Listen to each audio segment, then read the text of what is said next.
This is Sportscentre.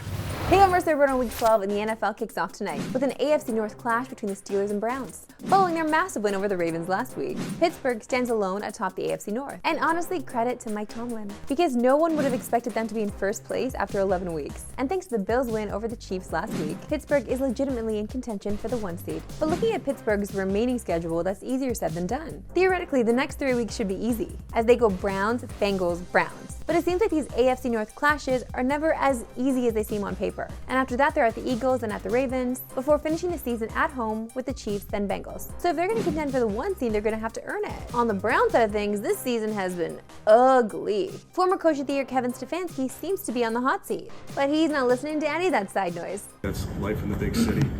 My sole focus is getting this team ready to get a win on Thursday night. That's it.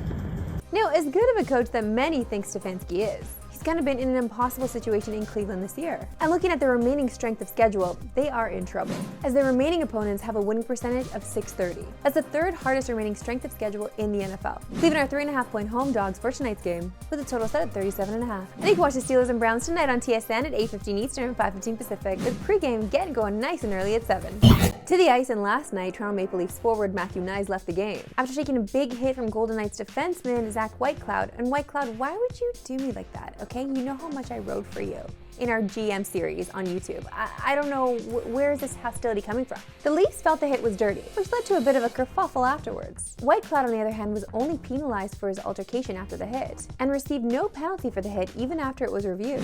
The league deemed that the head was not the main point of contact, and that the hit was unavoidable, meaning it did not fit the criteria of a major penalty. Leafs head coach Craig Berube spoke about the hit after the game, saying he saw the hit as a tough call, but the league saw it differently. There's still no word on the severity of the injury and how much time Knies might potentially miss. We're going to stick on the ice because we got another great matchup tonight in Edmonton, as the Wild take on the Oilers. It's been an interesting year for Edmonton, to say the least. They got off to a slow start, losing 5 of 7 games, but have been better of late and have clawed their way back into a playoff spot. So what the heck is going on in Edmonton? Their slow start ultimately comes down to scoring regression across the board. Edmonton's offense was largely what carried them into Game 7 of the Stanley Cup Finals last year. But aside from Draisaitl and Nurse, each of their 10 highest paid players are scoring less than they did a year ago. And for many of those guys, including Zach Hyman, Arvidsson, and Henrique, they're not even scoring at half the rate they were scoring at last year. Considering this group makes up over 2/3 of their salary cap, it's easy to see how the struggles have carried over to the entire team. On the other side of this, Minnesota comes in as one of the hottest teams in the league, behind only the Jets in the standings. And it's all led by the play of Kirill the Throw, who enters tonight with 33 points in 18 games. That is second best in the NHL. Just to put that crazy number into perspective, if he continues at this pace, he would finish with over 150 points this season. That's a lot of points! Time now for my favorite segment and yours, We Love Sports Today. Why we love sports today. And hey, we've all been there. Maybe after a long night out with some friends. But once that first sip hits your lips, you can't stop. And last night, Giannis was all of us. She needed water. I think he deserves it after that performance. And an ice bath, Katie. Yeah, no doubt.